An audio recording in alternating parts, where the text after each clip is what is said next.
He asked her in, I think, something like 1940 for the rights to make Mary Poppins into a film, and she refused. She just wasn't interested at all. And actually, he asked her pretty much yearly for 20 years, and in the end, it was because she had run out of money. She didn't have any money, and she was facing the possibility of losing her house in London, and she really wanted to hold on to it. And so she had a very persuasive agent who said, look, it's fine. You go over and you control the script. You have absolutely last word on the script. It was the first time Disney had ever given any person, any author, final word on a script.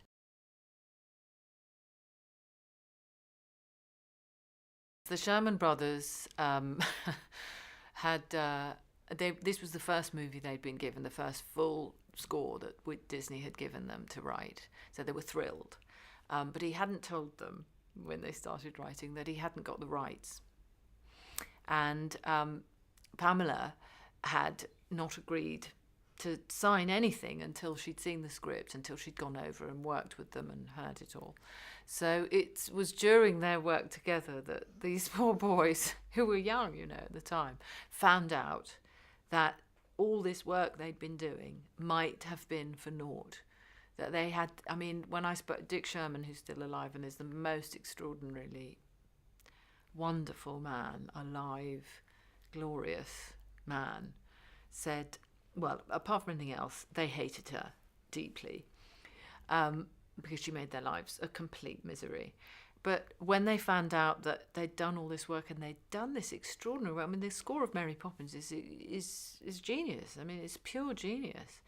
Can you imagine the feelings that, the great man himself had still not got the rights to this piece, and they might never hear their songs, ever.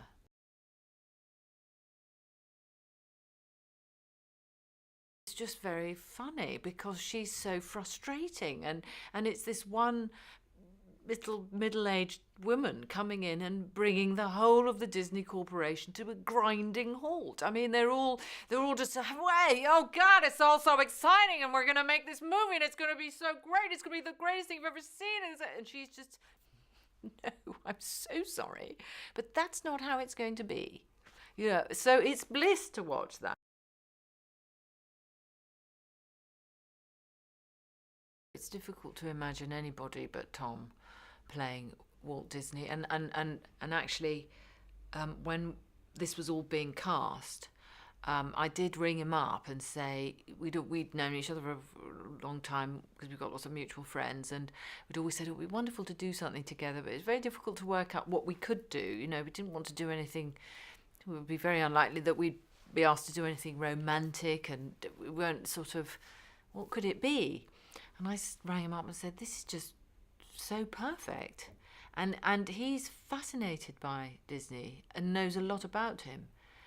So for him, it was, it was a labour of love, I think, because he's always been so interested in Disney, and there's something faintly similar to the pair of them.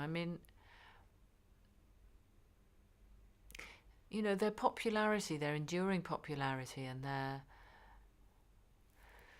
a sort of everyman quality, and a huge kind of charm, and yet the power and scope of an emperor. They've both got those qualities.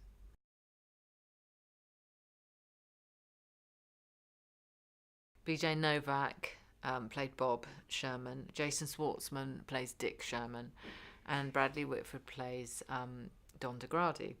So we've got three of the sharpest comic minds in the pantheon, really, from America.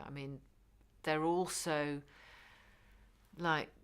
scalpers. They're so funny and so original, all three of them.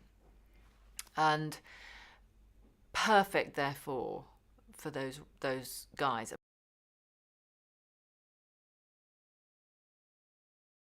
Our director, John Lee Hancock, is just one of the nicest, greatest guys I've ever met, and a wonderful director to work with. And he's got such an understanding of the material, of the story.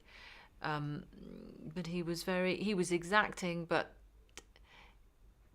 he had fantastic edit work. For me, a great director is someone who knows how to edit what you're doing and say, well, I need a little bit more of that or less than that. He was a wonderful editor from that point of view. And he gave us a lot of freedom, but I never felt that he left anything out.